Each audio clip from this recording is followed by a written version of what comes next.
جی بالکل، سندھ میں جو ہے اب الائنس بنایا جا رہا ہے پاکستان پیپلز پارٹی کے خلاف.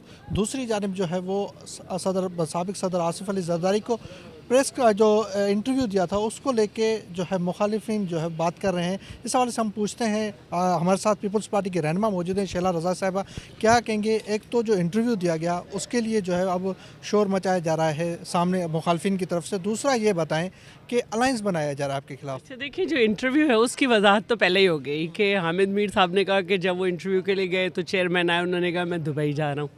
اب انٹرویو ہے ایک، اس میں بہت ساری باتیں کی گئی ہیں. 18ویں ترمیم پہ حملے کی بھی بات کی گئی ہے. اس میں یہ بھی بات کی گئی ہے کہ کس طرح جو ہے وہ معاشی معاملات کو بہتر کرنے کے لیے شوگر کی ایکسپورٹ کی بات کی گئی، لیکن حکومت نے نہیں مانی. اس میں یہ بھی بات کی گئی ہے کہ ہم کس طرح سے آگے بڑھیں گے. اس میں یہ بھی بات کی گئی ہے کہ اگر ہم نئی نسل کے بارے میں خیال رکھتے ہیں تو وہ بھی ہمیں جو ہے وہ یہ سمجھتی ہے کہ ہم صحیح نہیں ہیں. اب اس کو اپنی مرضی سے چیزیں اٹھا لینا، اس کا کوئی سر پیر نہیں ہے. اب رہی بات الائنسز کی، تو جو پارٹی جو ہے اس کے لیڈر اقتدار کی بھوک میں آگے نکل رہا ہے اپنا نظریہ چھوڑ کے، اس کی پارٹی میں دڑاڑ آ رہی ہے. ایم کیو ایم 4 کے ٹولے نے کوشش کی، نیچے سے سارے لوگ ہمارے پاس آ گئے. اب اقتدار کی بھوک میں نواز شریف صاحب اپنے سلوگنز بھول کر آگے بڑھ رہے. نتیجہ یہ ہوا کہ میمن صاحب کو انہوں نے ذمہ داریاں دی ہیں. انہوں نے کچھ ایسی شخصیات پہ ہاتھ رکھا کہ نیچے سے مسلم لیگ نکل کے اب ہمارے پاس آنے لگی سندھ میں.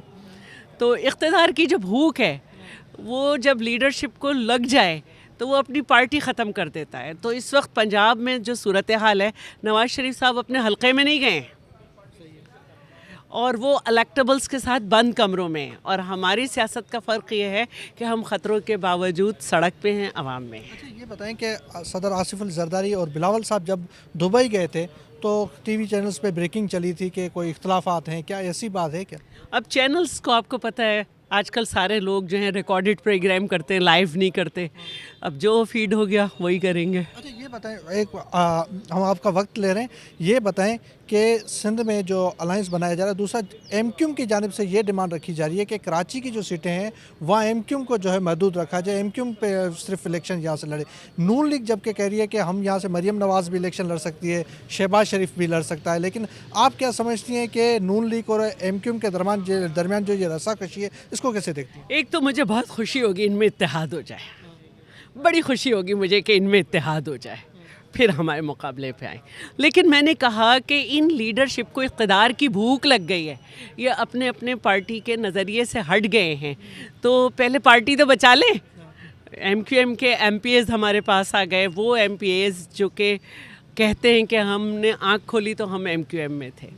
اسی طرح نون لیگ کی جو پارٹی ہے اس وقت سندھ میں، وہ بہت اسٹیک پہ ہے. خطرناک لوگوں کو لینے سے پارٹی آگے نہیں بڑھتی ہے، نظریے کے ساتھ بڑھتی ہے.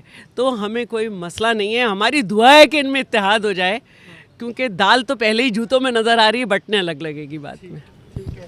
جی بالکل، یہ تھی شیلا رضا صاحبہ پیپلز پارٹی کے رہنا. ان کا یہ کہنا تھا کہ ان کا اتحاد ہو جائے، ان کے بعد دیکھا جائے گا کہ ان کا اتحاد کب تک چلتا ہے. دوسرا یہ کہ جو سندھ میں سیاسی صورتحال ہے اس حوالے سے بات کی گئی، اور ساتھ ساتھ پیپلز پارٹی کے جو رہنما ہیں، جو سابق صدر آصف علی زرداری اور بلاول بھٹو کے درمیان جو اختلافات کی باتیں چل رہی ہیں اس حوالے سے تردید کرتے ہوئے کہا کہ کوئی ایسی بات نہیں ہے اور یہ صرف اور صرف ٹی وی چینلز تک بات ہے، اور دیگر جو سندھ میں جو سیاسی صورتحال ہے وہ جلد جو ہے وہ واضح ہو جائے گی. جی.